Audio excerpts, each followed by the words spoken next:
Graça e paz, meus irmãos. Faz um tempinho já que nós não temos um estudo dessa completa das religiões. E vamos relembrar um pouquinho. Estamos tratando do assunto animista. E eu gostaria só de relembrar, meus irmãos, os elementos religiosos importantes do animismo, que os irmãos vão entender algumas questões que coincidem, né, com o que nós vemos aí fora hoje nas religiões. Nós vimos que o animismo existe o maná. O maná, que é uma força impessoal, como se fosse um espírito, né, que nós entendemos na visão cristã. Tem o xamã, que são os detentores de poderes especiais. Nós podemos também entender como fosse um exemplo de um profeta. O fetiche, que os irmãos também entendem, que nós vemos também. Tem muitas religiões que possuem objetos mágicos, objetos espirituais. Então existem muitas religiões que eles têm, né, muitos objetos que se dizem sagrados. Temos o totem, que é um objeto. Lembra que eu lembrei os irmãos ali do pica-pau, que tem aquele totem lá, Então, nós podemos ali igualar, por exemplo, existem muitas imagens e esculturas feitas em várias religiões que possuem os tabus, que são as leis deles. Existem os rituais de purificação, que são os ritos, né, que são normais de todas as religiões. Existe um ritual de purificação, né, e isso é liderado por xamãs. A necrolatria, que é a veneração dos mortos, e rituais e cultos onde são invocados, inclusive, com o objetivo de angariar sua proteção, intermediação com as divindades ou espíritos.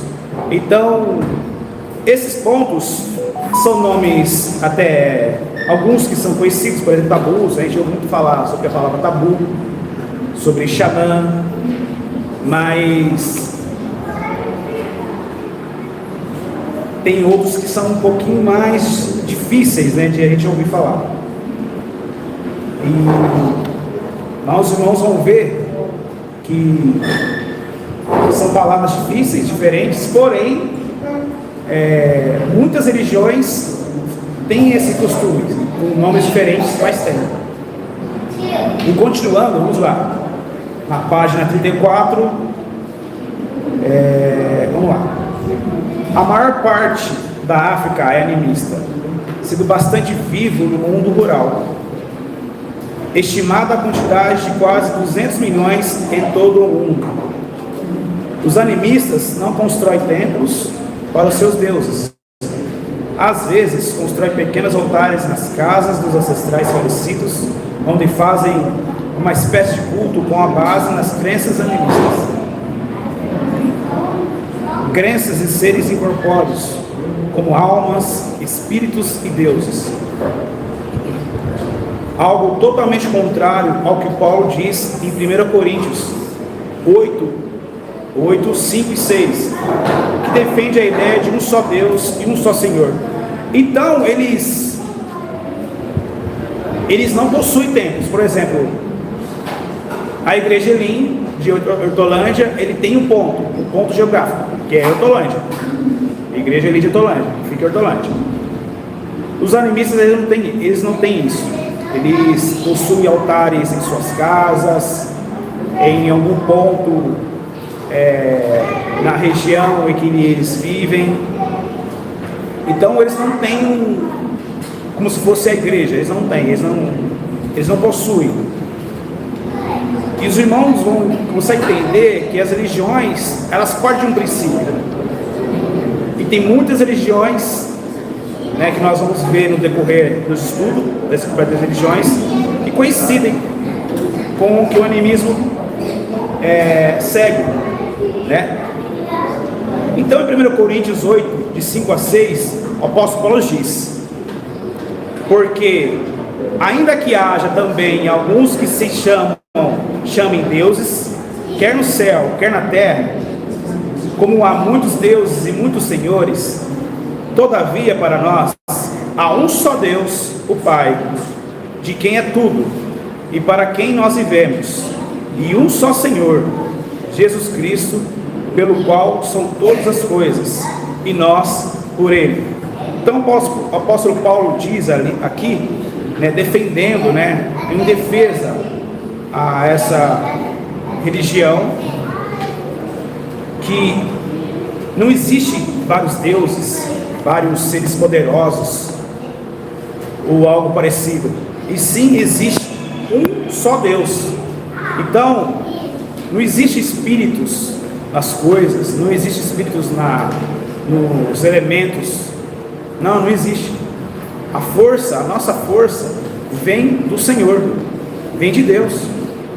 Então esse é um ponto importante e que nós temos que prestar muita atenção, porque às vezes nós vemos pessoas com costumes e vem e diz para você: tal lugar ali é poderoso, tal lugar ali tem uma bênção, ali há poder. Não, o poder vem do Senhor, então não existe um lugar específico, né? A força, o poder vem de Deus, tudo vem do Senhor. Como ele diz aqui, há um só Senhor, Jesus Cristo, pelo qual todas as coisas, e nós por Ele. Então tudo é por Ele, tudo está por Ele. Continuando, o apóstolo Paulo, ao falar em Atenas, no capítulo 17, de 15 a 31, no livro de Atos, depõe contra a crença animista, ao citar uma única fonte para a criação do homem e do universo. Note, nós vamos ler agora Atos 17, do 15 ao 31. E os que acompanhavam Paulo levaram até Atenas, e recebendo ordem para que Silas e Timóteo fossem ter com ele, o mais depressa possível partiu. E enquanto Paulo os esperava em Atenas, o seu espírito se comovia em si mesmo, vendo a cidade tão entregue à idolatria, de sorte que disputava na sinagoga com seus judeus e religiosos, e todos os dias na praça com os que se apresentavam. E alguns dos filósofos epicureus e estoicos contendiam com ele, e uns diziam: que quer dizer este para o leigo? E outros: parece que é pregador de deuses estranhos, porque anunciava Jesus e a ressurreição. E tomando, levaram ao Areópago, dizendo: poderemos nós saber que nova doutrina é essa de que falas? Então Paulo, ele estava em Atenas, e sentiu o teu coração de pregar a palavra de Deus, pregar a palavra de Jesus. Então, naquele lugar existia muitos filósofos, muitos homens que elaboravam, que falavam, elaboravam sua tese e discutiam. Então o apóstolo Paulo vem e começa a pregar a palavra de Deus, a palavra de Jesus. Pois coisas estranhas nos traz aos ouvidos. Queremos, pois, saber o que vem a ser isto, pois todos os atenienses e estrangeiros residentes de nenhuma outra coisa se ocupavam, senão de dizer e ouvir alguma novidade.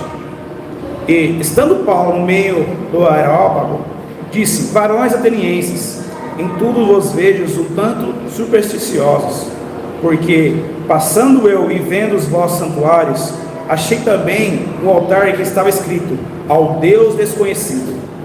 Esse, pois, que vós honrais,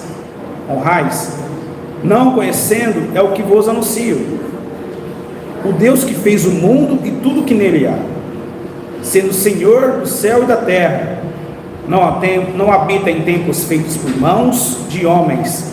Então Deus, ele não é uma invenção humana, Deus é o Senhor de tudo. Ele, como diz aqui, Ele é o Senhor do céu e da terra. Então Ele não habita em templos, Ele vem falando aqui. E nem tampouco é servido de mãos de homens, como necessitando de alguma coisa, pois Ele mesmo é que dá a todos a vida e a respiração e todas as coisas. Então Deus não precisa da gente, irmãos. Somos nós que precisamos dele. E de um só fez toda a geração dos homens, para habitar sobre toda a face da terra, determinando os tempos já dantes ordenados, e os limites de sua habitação, para que buscasse ao Senhor, se porventura, tateando e pudesse achar, e ainda não está longe de cada um de nós, porque nele vivemos, nos movemos e existimos, como também alguns de vossos poetas disseram, pois somos também sua geração. Sendo nós, pois, geração de Deus, não havemos de cuidar que a atividade seja semelhante ao ouro, ou a prata, ou a pedra esculpida por artifício e imaginação dos homens. Mas Deus, não tendo em conta os tempos da ignorância, anuncia agora a todos os homens e em todo lugar que se arrependam, porquanto tem determinado o dia em que, com justiça, há de julgar o mundo, por meio do varão que o destinou, e disso deu certeza de todos, ressuscitando dos mortos. Então Deus, Ele não veio do ar, Ele não veio do céu, Ele não veio das coisas. Deus não é um ser feito por mãos de homens. Então Deus é o ser de tudo. Então, buscando confrontar o que o animismo crê e defende, Deus está acima de tudo. Deus não é um ser que vem do animal. O poder não está no animal, o poder não está nas coisas, e sim o poder está no Senhor, no Deus que criou tudo. Então Deus jamais estaria em uma criação. Deus é o Criador, e nele está, e nele nós vivemos. Que Deus abençoe a todos.